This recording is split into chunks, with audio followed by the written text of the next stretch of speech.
everybody, it's Dr. Joe, and today I'm going to show you some real-time stretches from head to toe. It's a part of my office series, but you can do them at home, you can do sitting at a desk, or even if you've been watching TV for a while. So let's get started. Disclaimer alert, disclaimer alert. The Levator Scapulae Stretch. So for the levator scap, which is this muscle here, you're going to bring your arm up the side you want to stretch. Try and get that elbow as high as you comfortably can, and then gently pull your head towards the opposite knee. So you're just going to go down in this direction, and that's stretching this muscle right through here. And the purpose of bringing this side up is to hold that scapula or that shoulder blade down. So it's going to give you a better stretch. If you have a lot of pain there and you feel like that's too much, you don't have to put that arm up. You can still stretch over to the side. But if you can bring it up, it really kind of pushes it down so you can get that good stretch. And if you can't, again, if that feels like it's too much, just bring that arm down, but maybe try and push it down a little bit, or maybe even sit on it if you can. That'll give you a little bit more of a stretch there as well. But the best way to do it is kind of just resting that hand on the back of the shoulder and then pushing that elbow up as much as you can. But make sure you're getting an angled stretch here. So it's not over towards the side, it's not straight down, it's at that angle. And this is really important because that levator scap muscle is the one that elevates our shoulder blades. So when we're sitting at a desk working all day, a lot of times our shoulders start hunching up and we overwork those muscles and they get really tired and fatigued. So this is a great stretch just to get it all nice and loosened up and relax everything and start everything kind of over again. And it also, the muscle connects down here to your scapula, but it goes all the way up into the neck as well. So sometimes this can cause some shoulder pain, it can cause neck pain, it can cause tension headaches sometimes. So again, this is a really important one just to get it all stretched out. So again, bringing that arm and that elbow up and then just gently pulling down towards the opposite knee. And a lot of times after you're doing it more, you'll feel it just get a little more stretch. You can pull just a little bit more, but you don't ever want that stretch to be painful. You just want to feel some tension in there. So if you're feeling some pain, maybe back off a little bit up here, or just go ahead and bring that arm down and get that little stretch in there as well. So the rest break in between, if you want to kind of shake out the shoulders a little bit, you can. If you want to kind of rub these out a little bit, you can do that as well. But then just going right back into that stretch and gently pulling over. Make sure you're not pulling your whole body over like that. I've had some people try and do that. You want to keep your back upright and just get that pull at your neck so you're really getting that good stretch right through there. So nice hold, getting that stretch, and then just looking straight down towards that opposite knee. 3, 2, 1, rest. And if you feel like you're getting more of like a pinchy pain versus a stretchy pain, make sure you stop, make sure you talk to your doctor or physical therapist about it, because if you're not getting a stretch with this, if you're just getting pain, you might have something going on where you actually don't need to be stretching this out.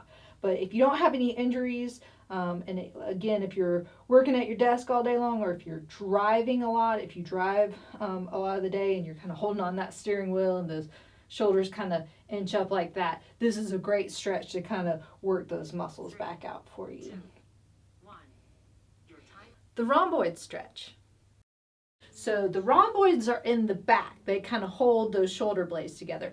So you're going to clasp your hands together and you're going to punch forward. And as you punch forward, you're going to tuck your chin in. So really just trying to round out your shoulders. So if you watch a lot of my videos, you know, usually I don't want people to round out their shoulders. But to get that rhomboid stretch, you really just want to punch forward as much as you can and tuck that chin in. So you're getting that nice stretch in your upper back area. So the rhomboids are the ones that squeeze those shoulder blades in. They're right in between, and they connect into the spine and on those shoulder blades and squeeze them in. So a lot of times those get really tight and irritated when you're sitting at a desk for a long time, maybe if you're driving, or even if you have to do a lot of lifting things at work. So this is a great stretch to do. You can do it standing up. You don't have to do it sitting down. You can even do it on the floor with your legs straight out in front of you, but really just punching forward and tucking that chin in, and you should feel that stretch in your upper back area. And it feels really good, and it just kind of lets everything be nice and relaxed. So again, just kind of right through there is where you should feel it. And just kind of in between, just get it nice and relaxed and shake it out a little bit, and then go back into the last stretch right here. So again, punching forward far as you comfortably can, tucking in. Try and keep the lower part of your back straight though, so you're not punching forward like that. You're really just curling that top part forward and punching as far as you can, getting that nice good stretch in there. And that stretching should never be painful. It should just feel a little bit of tension kind of stretch in there. 3, 2, 1. Your timer. The prayer stretch for your wrist. So with the prayer stretch, this is for things like if you have carpal tunnel syndrome. So put your hands together and bring them down, and as you bring them out, bring your elbows out so you're getting a really good stretch right there. So even if you don't have carpal tunnel syndrome, if you are working on a computer a lot or using your hands for a lot of twisting and turning motions, you're probably going to have a lot of tightness in the wrist area. So this is a really good stretch just to kind of loosen everything up in there. So a lot of times if you know that you're starting to get some of those symptoms, it's a tingly numbness kind of feeling in your hands. There's some pain through there. And so again, this is a really great stretch. Just see how my elbows go out as I come down.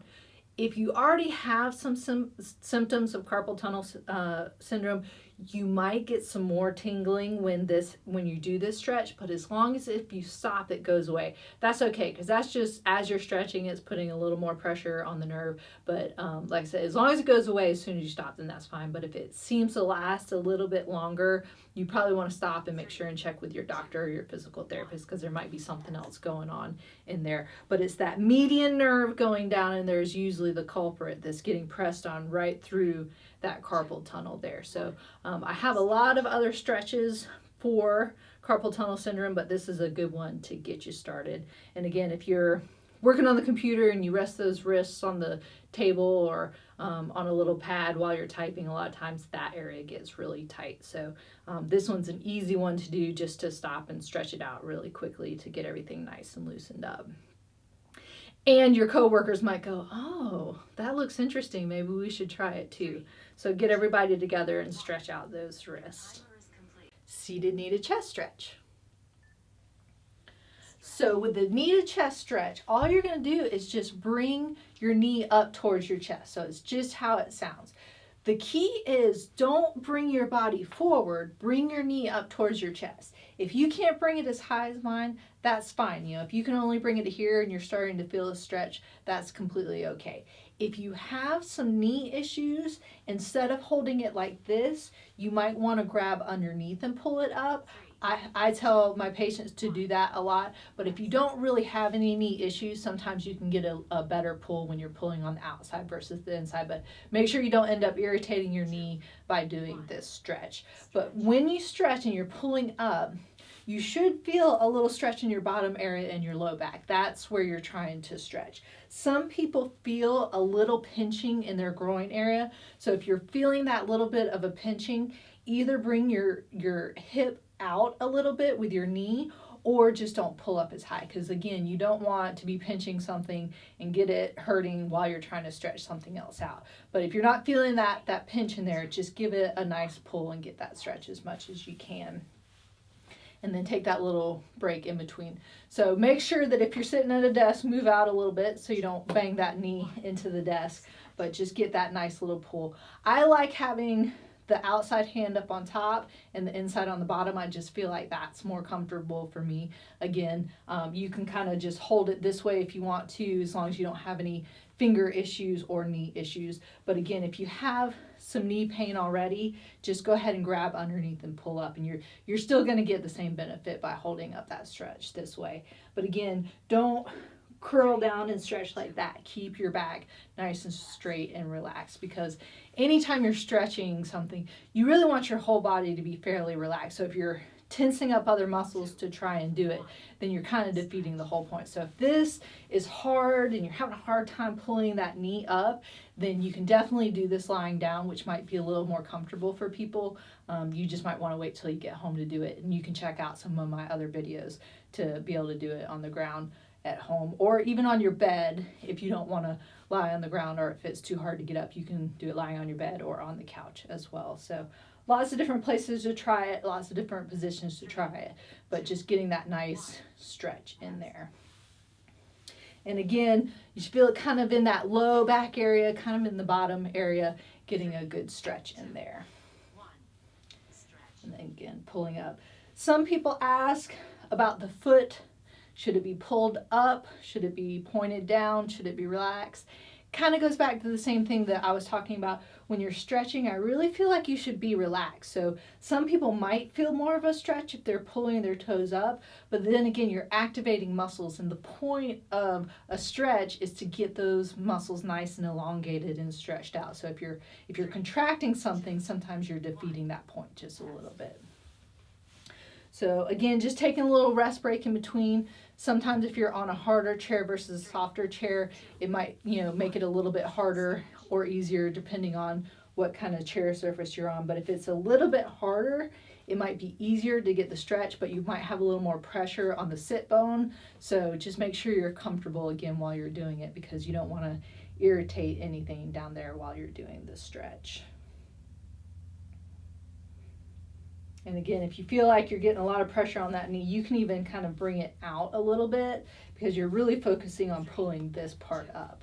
But again, if you want to get that knee in there too, then you can do that as well. Standing quad stretch. So I'm going to go ahead and start it, and then we'll go along. So with the quad stretch standing, you're just going to grab your foot and make sure the top part of your leg is straight down. So the important part of that stretch is that that quad is down. If it's here, you're not really going to get a good stretch. So you want it there, and maybe even back just a little bit. The closer you can get your heel to the bottom, the better stretch you're going to get. But you don't have to pull it all the way back. Just pull it until you feel a little stretch in there. And then take that little break in between.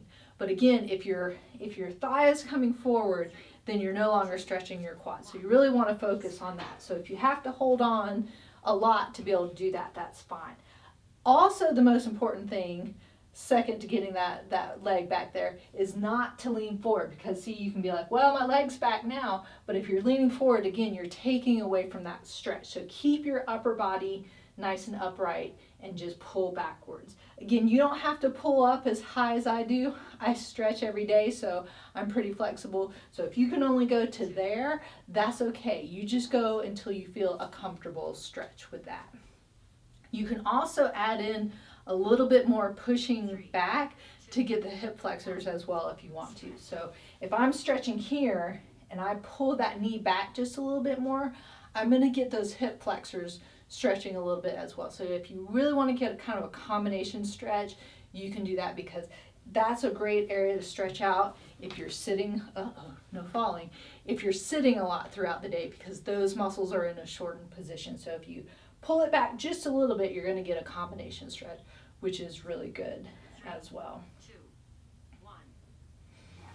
There's a whole bunch of different ways to stretch out your quad. You can do it lying down. You can do it lying on your side, on your stomach. You can use a strap to stretch it out. But if you're at work and you don't really have equipment, this is the best way to stretch it out. And it's pretty easy to do, especially if you work at a desk and you don't get to move a lot, because you can just stand up at your desk. You don't have to go anywhere to stretch out. And so this is a good way just to keep those muscles moving, especially if you don't get to move your legs throughout the day, because you don't want to get blood clots or DVTs, anything like that. And stretching out your legs is a great way to prevent all of that. So again, just wiggling out, stretching it out a little bit, getting that break in between. And then we've got one more on each side. So with the quad stretch, you should feel it right through here. Some people feel it a little bit more in their knee. That could be because maybe that joint is tight as well. So if you're feeling it more in your knee versus in that quad muscle belly area, again, maybe you can't go as high, but try and bring that leg back just a little bit, and that should help get that muscle versus that knee joint, because it's all connected. And since it's all connected, if it's tight through here, sometimes your knee is going to be very tight as well. So if you feel like your knee is hurting and you're having a lot of pain through there when you're stretching, then go ahead and hold off, because if you're having pain when you're stretching, then there might be something else going on, and you should check in with your doctor or your physical therapist, because it might not be just tight muscles. There might actually be something going on in there, and you really want to find out what's going on. So it shouldn't be painful. You should just feel tension with the stretch as you're stretching through it. Anterior Tibialis Stretch. So with the anterior tibialis, a lot of times if you have shin splints, this is the muscle that's irritated. So an easy way to stretch that out is just take your foot behind you, and you want your toes, the top of the toes, to be flat on the floor. So I'm putting that on the floor to stretch out. Your leg doesn't have to be completely straight. You can bend your knee a little bit, but you want to feel the stretch through right there. So a lot of times when you're stretching, you don't have to push really hard to get that stretch. You can also move your foot around a little bit to stretch the inside and then stretch the outside, so you're kind of getting that whole shin area. And I like doing that, especially after I do exercises or if I go for a run. So if I have my foot down like this, I can kind of turn it in to get that inside of the shin, and then I can roll my toes to the outside, really to get that anterior tib stretch right there. And a lot of times when people do this, if you get cramping in your feet, this might trigger that cramping. So I would say if you get a lot of cramping, maybe stretch with your shoes on first and see how you feel. And if you're starting to get some cramping there, then I wouldn't do it without your shoes on. But if you're not getting any cramping, you're probably going to get a little bit better stretch if you take your shoes off. So again, just kind of putting your foot back. Again, you can bend your knee a little bit. Straightening out completely is fine. You might get a little bit better stretch, but you don't have to. You can keep it a little bit. And again, I like to kind of halfway through roll it to the outside and then roll it to the inside. So you can kind of see, let me pull up there, so you can see I'm pushing out on the big toe there, and then kind of rolling out to the pinky toes right there, just to get that stretch all the way around. But again, like I said, sometimes if people have a tendency to have some cramping, that might try and make your foot cramp just a little bit. So be gentle with it at first. Don't go too crazy with it, just as a warning, so you'll know that that might happen to you. But again, a lot of times people who walk a lot, people who run, if you're running on surfaces that are a little bit harder, like concrete or roads with the pavement and stuff like that, people do tend to get some shin splints. So this is a really good stretch to do, especially if you're exercising after you exercise. But a lot of times it's good just to stretch this out if you're sitting at a desk when you work all day, because you're really not getting these muscles moving very much. And it's so important to stretch out these lower muscles, because when you're not working those muscles throughout the day, then you could be prone to getting blood clots or those DVTs, which can be very scary. So the more that you're moving around and keeping those legs moving, the less likely chance you're going to get a blood clot. So you always want to be safe than sorry, and any kind of movement is going to be really good for that. So this is a good one just to get that whole shin area stretched out a little bit. So we've got one more on the other side, and again, you can kind of shake those out, wiggle those toes a little bit to loosen them up some, just so they don't try and cramp up on you. So again, if you want to really get that anterior tibialis, roll it out to your pinky toes, and that's going to get a nice big stretch. But maybe if you have your posterior tibialis a little bit irritated, then if you roll over onto your big toe, you're going to get more of a stretch on the inside there. So I always say just go back and forth and do a little bit of both on each side, just to get that whole area nice and stretched out and feel pretty good about all of it. So there you have it. Those were some real-time stretches, which are a part of my office series. If you want to find out more about the office series, make sure and click up here. And if you'd like to help support my channel, find out how by clicking on the link up here. And don't forget to subscribe by clicking down here. So remember, be safe, have fun, and I hope you feel better soon.